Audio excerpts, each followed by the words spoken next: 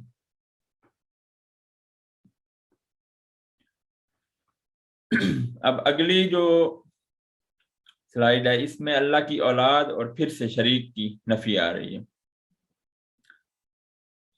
پہلی سورہ اسراء کی آیت ہم پڑھتے ہیں، وَقُلِ الْحَمْدُ لِلَّهِ الَّذِي، اور کہہ دے، یہ نبی صلی اللہ علیہ وسلم سے خطاب کیا جا رہا ہے کہ آپ کہہ دیں الحمدللہ، تمام تعریفیں جو ہے نا وہ اللہ کے لیے ہیں۔ یہ الف لام ہم نے پڑھا بھی ہے، استغراق کی ہوتا ہے کہ اس میں عموم پایا جاتا ہے، ساری کی ساری تعریفیں اللہ کے لیے ہیں۔ لم یتخذ ولدا، کہ جس نے نہیں بنایا، ولدا کوئی بیٹا۔ اچھا، ولد جو ہے نا یہ بیٹے کے لیے بھی استعمال ہوتا ہے، بیٹی کے لیے بھی، جیسے اردو میں اولاد ہم استعمال کرتے ہیں بیٹے کے لیے بھی بیٹی کے لیے، تو یہاں پہ ولد جو ہے دونوں کے لیے استعمال ہوتا ہے۔ تو اس میں کیا فرمایا کہ لم یتخذ ولدا، کہ اس نے کوئی بیٹا نہیں بنایا، ولم یکن لہ شریک، اور نہ ہی کوئی اس کا شریک ہے، فی الملک کی، اس کی بادشاہت میں، ولم یکن لہ ولی من الذل، ذل کہتے ہیں کمزوری کو، ولی یعنی حمایتی، مددگار، اور نہ اس کا کمزوری میں کوئی مددگار ہے، کوئی حمایتی ہے۔ وَكَبِّرْهُ تَكْبِيرًا، اور اس کی تکبیر بیان کرے، اس کی بڑائی بیان کرے، تکبیرہ خوب بیان کرنا۔ اللہ اکبر۔ اب اللہ ہمیں سمجھ دے اپنی آیات کی سمجھنے کی، اس میں دیکھیں کتنی چیزوں کا رد کیا گیا۔ جہاں کہا گیا لم یتخذ ولدا، کہ اس نے کوئی اولاد نہیں بنائی، تو اس میں یہود و نصارہ کا رد ہو گیا۔ یہود کہتے ہیں تو عزیر اللہ کا بیٹا ہے، نصارہ کہتے ہیں کہ عیسیٰ اللہ کا بیٹا، ان دونوں کا رد ہو گیا۔ پھر اگلی بات کس چیز کا رد ہوا، فرشتے، بعض مشرکین جو ہے وہ فرشتوں کو اللہ کی بیٹیاں کہتی تھی، تو ولدا کہہ کے جو ہے وہ سب کا رد کر دیا۔ پھر ولم یکن لہ شریک فی الملک، اس کی بادشاہت میں، تو جو مشرکین مکہ تلبیہ پڑھتے تھے، ہم نے اس کا پہلے بھی ذکر کیا تھا، لبیک اللہم لبیک لا شریک لبیک الا ما تملک، کہ وہ اللہ کہتے تھے کہ تیرا کوئی شریک نہیں ہے سوائے اس کے جسے تو اجازت دے، اور اس کا مالک بھی تو ہے، وہ اپنا مالک نہیں ہے۔ تو اس میں مشرکین مکہ کی بھی جو ہے وہ نفی کر دی گئی کہ اس کا کوئی شریک نہیں ہے، اس کی بادشاہت میں کوئی شریک نہیں ہے، اور اس کا کوئی حمایتی نہیں ہے۔ آگے یسبح للہ ما فی السماوات، تسبیح بیان کرتی ہے اللہ کے لیے جو کچھ آسمانوں میں اور جو کچھ زمینوں میں ہے۔ لہ الملک، اسے کے لیے ہے ساری کی ساری بادشاہت، وَلَهُ الْحَمْدُ، اور ساری کی ساری تعریفیں اس کے لیے ہیں، وَهُوَ عَلَىٰ كُلِّ شَيْءٍ قَدِيرٌ، اور وہ ہر چیز پر قادر ہے۔ تو اس میں بھی شرک کی نفی آ گئی۔ ان آیات کا پڑھنے کا مقصد یہ ہے کہ آپ اس میں آئیڈینٹیفائی کریں کہ کہاں پہ ایسے الفاظ آئے ہیں جس میں اللہ کی صفات کے بارے میں بیان آ رہا ہے، یا جس طرح امام ابن تیمیہ رحمہ اللہ نے اس کتاب کے شروع میں فرمایا کہ اللہ کی جو صفات ہیں ان کا اس بات جو ہے وہ نفی اور اس بات کے درمیان ان کو لایا گیا ہے، کہ بعض ایسی چیزیں جن سے اللہ کی نفی کی جائے گی کہ اس کا کوئی شریک نہیں ہے، اسے نیند نہیں آتی، اسے اونگ نہیں آتی، اور بعد ہے ان کے لیے اس بات کیا جائے گا اللہ کا ہاتھ ہے، اللہ سنتا ہے، اللہ دیکھتا ہے۔ تو یہاں پہ نفی کی جا رہی ہے، نفی اور اس بات کے درمیان جو ہے اللہ کی صفات کو جمع کیا گیا ہے۔ اگلی آیت ہے تبارک الذی، پاک ہے وہ ذات، بابرکت ہے وہ ذات، نزل الفرقان، جس نے اتارا فرقان کو، علی عبدہ، اپنے بندے پر یعنی محمد صلی اللہ علیہ وسلم پر، لیکون للعالمین نذیرا، تاکہ وہ اسے جہانوں کے لیے، نذیرا یہ منذر سے ہے، منذر کے معنی میں آتا ہے کہ ڈرانے والا، کہ اس نے اپنے بندے کو، اپنے نبی کو تمام جہانوں کے لیے ڈرانے والا بنا دیا۔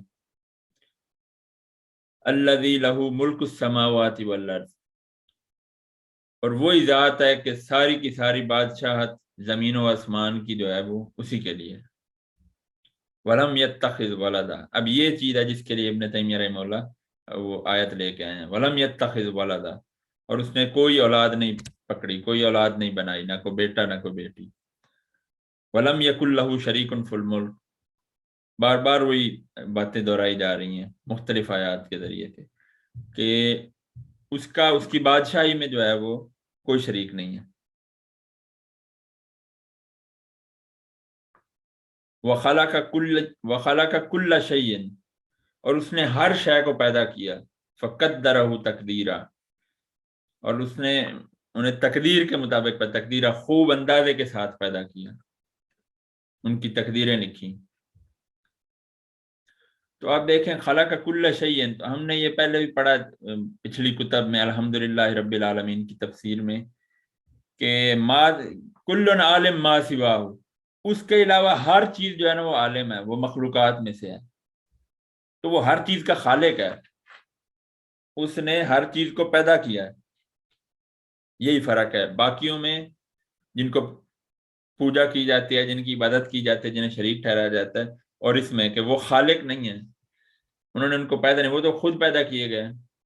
جن کی لوگ پوجا کرتے ہیں بغیر نام لیے، ہم ان کو خود سوچ سکتے ہیں ہمارے ارد گرد کیا ہو رہا ہے، تو وہ تو ان کی کتنی عمر ہے، اس سے پہلے وہ نہیں موجود تھے اس دنیا میں، لیکن اس سے پہلے بھی اللہ جو ہے اپنی مخلوقات پیدا کر رہا تھا۔ یہاں سے اولاد اور شرک کی نفی آ گئی اللہ کی۔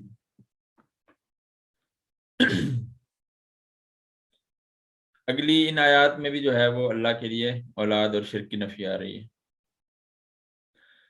متخذ اللہ من ولد،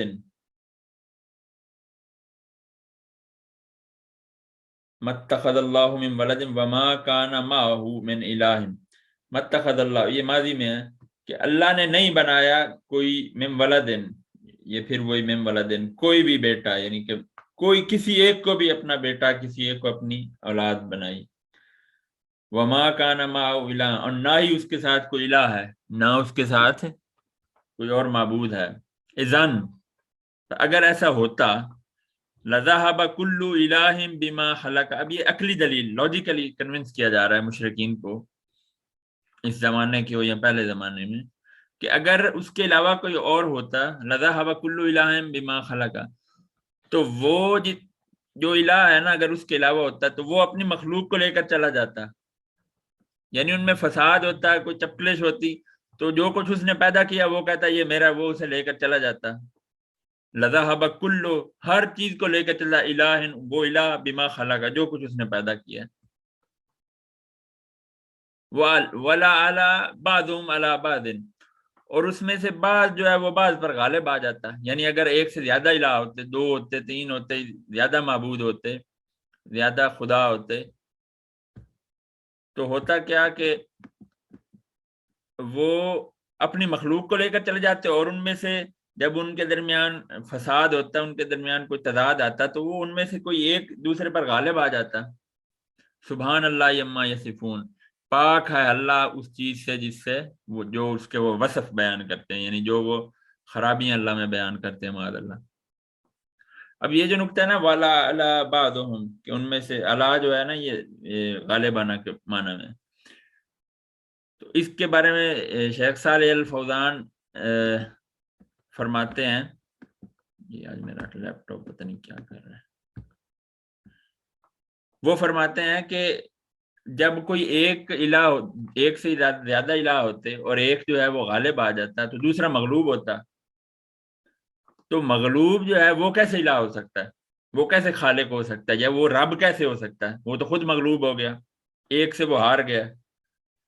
یہ بات تو چلو ماننے میں آتی ہے، فرض کیا اللہ کے علاوہ جو ہے اگر دو الہ ہیں تو اس میں سے ایک غالب آ گیا، وہ ٹھیک ہے جی، وہ خدا ہے، اس کو رب مانا جا سکتا ہے، تو جو مغلوب ہو گیا اس کا کیا بنے گا، جو اپنی مخلوقات لے کے بھاگ گیا؟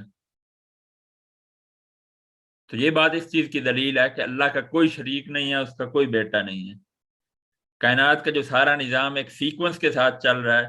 آپ یہ گریوٹی کی مثال لگا لینا، جو ہماری یہ زمین کی کشش ثقل ہے، اگر اس میں ذرا سی تبدیلی، ذرا سی یہ بڑھے تو سارا کچھ ایک جتھا ہو کر گر پڑے، ذرا سی اس میں کمی ہو تو ساری کائنات بکھر جائے۔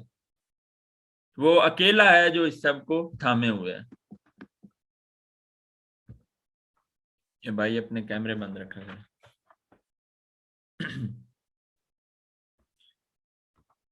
اگلی آیت ہے فلا تضربوا للہ الامثال، اور اللہ کے لیے مثالیں نہ بناؤ، ان اللہ بے شک اللہ یعلم وانتم تعلمون، بے شک اللہ جانتا ہے اور تم نہیں جانتے۔ اب یہ آیت جو ہے نا، یہ اس سینیریو میں آئی کہ جو مشرکین مکہ تھے نا، وہ اللہ کے لیے مثالیں کرتے تھے۔ مثال کے طور پر کہنا کہ جو بادشاہ ہے فلاں ملک کا بادشاہ، تو اس کے پاس تم ڈائریکٹ کیسے جاؤ گے؟ اس کے کسی سفیر کے ذریعے سے جاؤ گے، کسی نہ کسی وسیلے کے ذریعے سے جاؤ گے۔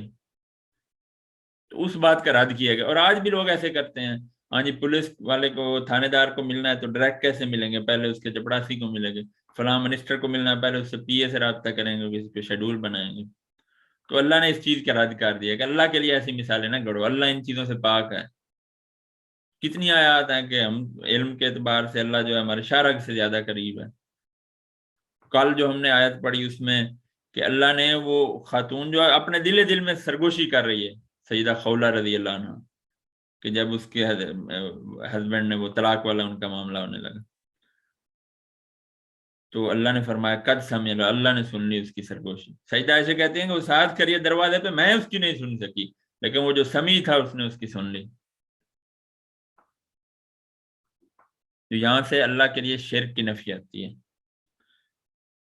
کل انما، کہہ دے بے شک حرم ربی، میرے رب نے تو حرام کر دیا ہے، الفواحش فحاشی کو، ما ظہر منہا جو واضح ہے، جو ظاہری طور پہ ہے، وما بطنا اور جو پوشیدہ ہے، ہر طرح کی فحاشی جو ہے اللہ نے حرام کر دی ہے، والاسم اور گناہ کو، والبغی بغیر الحق کی، بغی کہتے ہیں ظلم کے معنی میں، بغاوت کے معنی میں، اور بغیر حق کے ظلم کرنا، یعنی بلا وجہ کسی پر ظلم کرنا، بَأَن تُشْرِكُوا بِاللَّهِ، اور پھر فرمایا کہ اور یہ کہ اللہ کے ساتھ شریک کیا جائے، اس کو بھی اللہ نے حرام کر دیا۔ کتنی چیزیں آ گئی؟ نمبر 1 فحاشی، چاہے وہ ظاہری ہو باطنی ہو، نمبر 2 بغاوت، ظلم بغیر حق کے، اور نمبر 3 اللہ کے ساتھ شرک نہ کرو، ما لم ينزل به سلطانہ، کہ اس نے اس پر کوئی دلیل نہیں اتاری، کوئی دلیل نہیں نازل کی شرک کے لیے، وَأَن تَقُولُوا عَلَى اللَّهِ، اور یہ کہ تم اللہ پر کہو، اللہ پر کوئی ایسی بات کرو، ما لا تعلمون، جو تم نہیں جانتے۔ اچھا، اس کے بارے میں مختلف مصنفین، مختلف علماء نے لکھا ہے کہ یعنی یہ بات جو ہے فحاشی اور بغیر حق کے کسی پر ظلم کرنا، اس آیت میں اگر اس کا سیکوینس دیکھیں تو یہ یہاں پہ شرک سے بھی بڑا گناہ ثابت ہو رہے ہیں، جو کہ اس دنیا میں عام ہو چکی ہے۔ شرک کو 3rd نمبر پہ یہاں پہ ذکر کیا گیا، تو یہاں سے اس کی امپورٹنس پتہ چلتی ہے کہ اللہ نے کتنا ناپسند کیا ہے فحاشی کو اور ظلم کرنے کو۔ ظلم کرنا تو دور کی بات ہے، ظلم کو دیکھ کر سہنا۔ ایک روایت آتی ہے کہ ایک بندہ جو ہے اسے قبر میں نا پتہ نہیں کتنے 100 کوڑوں کی سزا سنائی گئی، تو وہ معافی کا طلب کرتا رہا، معافی مانگتا رہا، کرتا رہا، حتیٰ کہ اس کے لیے سزا میں نا 1 کوڑا باقی بچا کہ اسے 1 کوڑا مارا جائے گا۔ وہ جب فرشتوں نے اسے وہ 1 کوڑا مارا نا تو اس کی قبر انگاروں سے بھر گئی۔ اللہ اکبر! یہ قبر کا عذاب دیکھ لیں کتنا سخت ہے کہ 1 کوڑے سے اسے اتنی تکلیف ہوئی کہ اس کی قبر انگاروں سے بھر گئی۔ یہ حدیث میں شیخ البانی رحمہ اللہ جو ہے سلسلہ حدیث الصحیحہ اس میں لے کر آئے ہیں، جرم کی بات کر رہے ہیں۔ تو اس نے پوچھا کہ مجھے یہ کس جرم میں مارا گیا ہے؟ تو آگے سے جواب اسے کیا ملا؟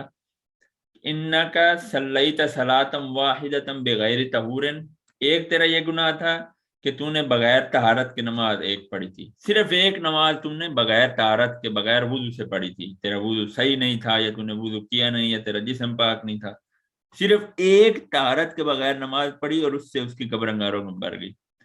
اور پھر اگلی بات کیا کی، وَمَرَرْتَ عَلَىٰ مَظْلُومٍ فَلَمْ تَنْصُرْهُ، اور تیرا گزر ایک مظلوم سے ہوا، ایک ایسی جگہ سے ہوا جہاں کسی پر ظلم ہو رہا تھا، فَلَمْ تَنْصُرْهُ، اور تو نے اس کی مدد نہیں کی۔ مظلوم کی مدد نہ کرنا اتنا بڑا گناہ ہے، تو ظلم کرنا جو ہے وہ کتنا بڑا گناہ ہوگا، کہ اس صرف ایک نماز کو بغیر طہارت کے پڑھنے اور مظلوم کی مدد کرنے، وہ مررتا علی مظلوم، کسی ایک مظلوم پر تیرا گزر ہوا، کہیں سے تو گزرا، کسی پر ظلم ہو رہا تھا، فلم تنصرو، تو نے اس کی مدد نہیں کی، بس اس کے بدلے تجھے یہ ایک کوڑا پڑا ہے، اور اس کے بدلے میں تیری ساری قبر جو ہے وہ انگاروں میں بھر گئی۔ اللہ اکبر، اللہ ہمیں عذاب قبر سے محفوظ رکھے۔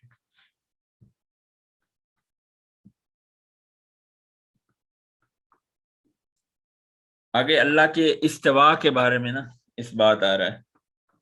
استوا کا جو لفظی معنی ہے نا، یہ بلند ہونا، جگہ پکڑنا، مخلوقات سے بلند ہونا، استوا۔ یہی الفاظ جو ہیں وہ سورہ زخرف کی آیات ہیں کہ جب آپ سواری پر جم کر بیٹھ جائیں، تو وہاں پہ اس کا معنی جم کر بیٹھنا ہے استوا کا، تو پھر آپ وہ دعا پڑھیں، سبحان الذی سخر لنا ھذا وما کنا لہ، تو یہ الفاظ آئے وہاں پر بھی۔ حدیث میں بھی آیا کہ نبی صلی اللہ علیہ وسلم جب اونٹنی پر جم کر بیٹھتے تو اس کے لیے بھی استویت کے الفاظ آئے ہیں۔ تو لیکن جو باطل فرق ہے نا، وہ اس کی تعویل کرتے ہیں، خاص کر جہمیہ اور معتزلہ، ان کی ہم آگے ڈیٹیل بھی پڑھیں گے، لیکن جہمیہ کا تھوڑا سا ہم یہاں پہ دیکھ لیتے ہیں، اور معتزلہ کا۔ معتزلہ جو ہے نا، یہ ایک شخص تھا، اس کا نام تھا واصل بن عطا، واصل صاد کے ساتھ، واصل بن عطا، یہ مشہور محدث فقی جو ہیں حسن بصری رحمہ اللہ، ان کا شاگرد تھا، ان کے حلقے میں بیٹھتا تھا، ان کا درس سنتا تھا۔ تو ایک دن ایک بندہ آیا اور اس نے آگے پوچھا کہ جو بندہ کبیرہ گناہ کرتا ہے اس کے بارے میں، اس کے ایمان کے بارے میں کیا حکم ہے؟ تو حسن بصری رحمہ اللہ جو ہے وہ سوچنے لگ گئے کہ اب اس مسئلے کا کیا جواب دیا گیا، اپنا وہ جواب سوچنے لگے۔ تو یہ جھٹ سے کہنے لگا کہ وہ نہ ایمان پہ ہے نہ کفر پہ ہے، لیکن اس کے درمیانی کسی منزل پہ چلا گیا۔ تو بہرحال حسن بصری رحمہ اللہ جو ہیں وہ، ان کا یہ موقف نہیں تھا، تو اس نے کیا کیا کہ حسن بصری رحمہ اللہ سے وہ اختلاف کر کے، اور جو ہے نا وہ اسی مسجد کے الگ ایک نکر میں بیٹھ کے اور اپنی محفل لگا لی۔ اور آپ کو پتہ ہے جب کوئی نئی نئی بات کی جائے تو سارے کوئی نہ کوئی تو لوگ مل ہی جاتے ہیں فالوور۔ آج بھی دیکھ لیں کتنے جتنے بڑے فتنے ہیں اتنے بڑے سے بڑے ان کے فالوور ہیں۔ تو وہ ایک نکر میں ہو کے نا اپنی محفل لگا کے بیٹھ گیا، واصل بن عطا۔ تو حسن بصری رحمہ اللہ نے پھر فرمایا اعتزلنا واصل بن عطا، کہ واصل بن عطا ہم سے الگ ہو گیا۔ یہ معتزلہ کہتے ہیں، معتزل کہتے ہیں کہ الگ ہونے والے کو، اعتزال الگ ہونا، تو وہاں سے پھر ان کا نام پڑا معتزلہ۔ ان کی اور بھی کتنی خصوصیات ہیں، یہ الگ سے ایک پورا ٹاپک ہے، اس پہ تو گھنٹوں بات ہو سکتی ہے کہ معتزلہ کے عقائد کیا ہیں، ان کے بنیادی عقائد کیا ہیں، ان کے نام کون کون سے ہیں، وہ اعتدال کا کیا ترجمہ کرتے ہیں، اور اصل میں ان کا نام معتزلہ پڑا کس وجہ سے۔ تو یہ اس کی وجہ تسمیہ یہ ہے۔ اس کا موسس جو تھا وہ واصل بن عطا تھا، جن کے بارے میں انہوں نے فرمایا حسن بصری رحمہ اللہ نے۔ اور جو جہمیہ فرقہ ہے نا، یہ دونوں مطلب اللہ کی صفات کا انکار کرتے تھے۔ تو جہمی جو ہے یہ اس کا موسس تھا جہم بن صفوان، اس نے اس عقیدہ کو نہ زیادہ جو ہے وہ پروان چڑھایا۔ اس کی بنیاد میں ایک اور بندہ تھا، عمر اس کا نام تھا، پورا اس کا نام مجھے نہیں یاد آ رہا، عمر بن، وہ اس کا رشتہ دار تھا، یا یہ اس کا بہنوئی تھا یا وہ اس کا، اس طرح سے ان کا کوئی رشتہ تھا۔ لیکن وہ جو ہے نا وہ خفیہ اپنے عقائد رکھتا تھا۔ جہم بن صفوان جو ہے نا یہ ڈنکے کی چوٹ پہ واضح کھلے ہو کے بیان کرنا اور ڈیبیٹس کرنی، تو اس وجہ سے اس فرقہ کا نام جہمیہ پڑ گیا۔ یہ فرقے اس وقت موجود نہیں ہیں، لیکن ان کی سوچ موجود ہے بعض فرق میں، بعض باطل فرق میں، یعنی نام کے ساتھ تو یہ نہیں موجود ہے، لیکن ان کی عقائد جو ہیں بعض فرق میں، بعض باطل فرق میں موجود ہیں۔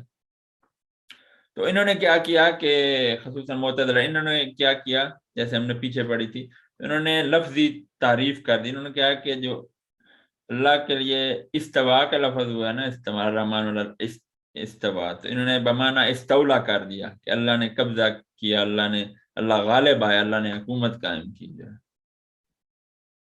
تو جب پھر پوچھا گیا کہ اچھا جی ٹھیک ہے حکومت قائم کی، تو عرش کا کیا معنی کرو؟ تو کہتے جی عرش سے مربوط مخلوقات ہیں، کہ اللہ کا جو نا غلبہ قائم ہوا اپنی مخلوقات پر. حالانکہ یہ باطل بات ہے. آپ کو پتا ہے کہ امام مالک رحمہ اللہ کا مشہور قول ہم کتنی مرتبہ دہرا بھی چکے ہیں اور آپ سے گزارش کر چکے ہیں کہ آپ اسے حفظ کریں، یاد کریں. ہر دائی کو، دین کے طالب علم کو، خصوصاً عقیدے کے طالب علم کو لازم یاد ہونا چاہیے. جب ان سے پوچھا گیا کہ کیف استوا، ان کا استوا، اللہ کا استوا کیسے ہے، وہ کیسے عرش پر مستوی ہے؟ عرش پر مستوی تو بادشاہ بھی ہوتے ہیں. عرش کا لفظی معنی کیا جاتا ہے تخت، یعنی جیسے بادشاہ تخت پہ بیٹھتا ہے. تو کہتے ہیں یہ آپ بتائیں نہیں کیا. انہوں نے کہا الاستواء معلوم والکیف مجہول والایمان به واجب والسؤال عنہ بدعۃ، کہ استواء معلوم ہے، اس کی کیفیت مجہول ہے، کیفیت نہیں معلوم، نہ اللہ نے بتائی نہ اس کے رسول نے. والایمان به واجب، اس پر ایمان لانا واجب ہے. والسؤال عنہ بدعۃ، اور اس پر سوال کرنا جو ہے نا بدعت ہے. بدعت کہتے ہیں کیونکہ صحابہ کرام نے اس پہ سوال نہیں کیا، تو وہ قرون اولا والوں نے جب نہیں کیا تو ہمیں کیا اس کی ضرورت ہے، یا ہمیں کیا اس کا حق ہے کہ ہم اس پر سوال کریں. اس لیے بدعت ہے. اور پھر اس بندے کو اپنی محفل سے نکال دیا. اور یہ چیزیں اللہ کی تمام صفات کے بارے میں، سمیع، جیسے وہ کہتے تھے کہ اللہ سمیع ہے لیکن وہ سماعت کے بغیر ہے، اللہ بصیر ہے لیکن وہ بصارت کے بغیر ہے، اس کی آنکھیں نہیں ہیں. تو یہ باطل فرق تھے، اور یہ سوچ اب بھی کئی فرقوں میں موجود ہے، میں نام نہیں لینا چاہتا. اب یہ ابن تیمیہ رحمہ اللہ وہ 7 جو ہے محکم آیات لے کے آئے جس میں بائی ورڈ جو ہے نا وہ اللہ کے لیے استوا کا لفظ استعمال ہوا ہے. انڈائریکٹلی تو کئی آیات ہیں لیکن بائی ورڈ جو ہے 7 جگہ پہ، تو وہ ساری آیات وہ لے کے آئے ہیں. ہم ان کا ترجمہ کرتے ہیں، ڈیٹیل ہم نے ان کی تھوڑی آپ کو بتا دی. وَقَوْلُ الرحمن وَالْعَرْشِ اسْتَوَىٰ، اس کا فرمان ہے، اللہ کا فرمان ہے کہ رحمان عرش پر مستوی ہے. فی سبع مواضع، فی سبعۃ مواضع، 7 جگہوں پہ آیا. مواضع جگہ. فی سورۃ الاعراف، سورہ اعراف میں ان ربکم اللہ الذی خلق السماوات والارض، بے شک تمہارا رب اللہ ہے جس نے زمینوں اور آسمانوں کو پیدا کیا. فی ستۃ ایام، 6 دنوں میں، 6 ایام میں. ڈاکٹر ذاکر نائک حفظہ اللہ جو ہیں وہ اس کی ترجمہ کرتے ہیں کہ یوم کا معنی جو ہے نا صرف دن نہیں ہوتا، اس کا مطلب ایک پیریڈ بھی ہو سکتا ہے، بھئی ایک دور. 6 ادوار میں پیدا کیا، وہ سائنٹیفک اس کی جو تشریح میں جاتے ہیں. بہرحال 6 دنوں میں انہوں نے پیدا کیا. ثم استوى علی العرش، اور پھر وہ عرش پر مستوی ہو گیا. تو یہ اس سے اللہ کے استوا علی العرش، عرش پر مستوی ہونے کا ثبوت آ گیا. یہ عرش جو ہے نا اللہ کا، یہ 7 آسمانوں کے اوپر ہے. وہ معراج والی حدیث آپ نے شاید پڑھی ہوگی. 7 آسمانوں کے اوپر ہے اور اس کے اوپر اللہ مستوی ہے جیسے اس کی شان کے مطابق ہے. اور بعض علماء کا یہ بھی قول ہے کہ اللہ کی سب سے بڑی مخلوق جو ہے نا وہ اللہ کا عرش ہے، اور قیامت والے دن کوئی اور سایہ نہیں ہوگا سوائے اللہ کے عرش کے سایہ کے. اور یہ ہے کہاں پر؟ حدیث میں آتا ہے کہ ہوا اعلیٰ و اوسط، کہ یہ سب سے بلند اور جنت کے درمیان میں ہے. یہ جنت الفردوس جو ہے نا سب سے بلند، ہوا اعلیٰ و اوسط، یہ اعلیٰ و اوسط، وہ سب سے بلند جنت جو ہے نا اور سب سے درمیان میں. وفوقہ عرش الرحمن، اور اس جنت کے اوپر جو ہے نا فردوس کے اوپر وہ اللہ کا عرش ہے. یعنی وہ جنت الفردوس جو ہے نا اس کی چھت اللہ کا عرش ہے. اور آپ کو پتہ ہے جنت کی سب سے بڑی جو نعمت ہے وہ اللہ کا دیدار ہوگا. اس کی ڈیٹیل ہم آگے پڑھیں گے انشاءاللہ، باتوں میں سے بات نکل جاتی ہے. وقال فی سورۃ یونس، سورہ یونس میں اللہ فرماتے ہیں ان ربکم اللہ الذی خلق السماوات والارض فی 6 ایام ثم استوى علی العرش. اسی طرح کی سیم آیت کہ بے شک تمہارا رب وہ اللہ ہے وہ جس نے تخلیق کیے، پیدا کیے آسمان اور زمین 6 دنوں میں اور پھر عرش پر مستوی ہوا. وقال فی سورۃ الرعد، سورہ رعد کی آیت ہے اللہ الذی رفع السماوات بغیر عمد ترونها، اللہ وہ ہے جس نے 7 آسمانوں، سارے آسمانوں کو بلند کیا بغیر عمد،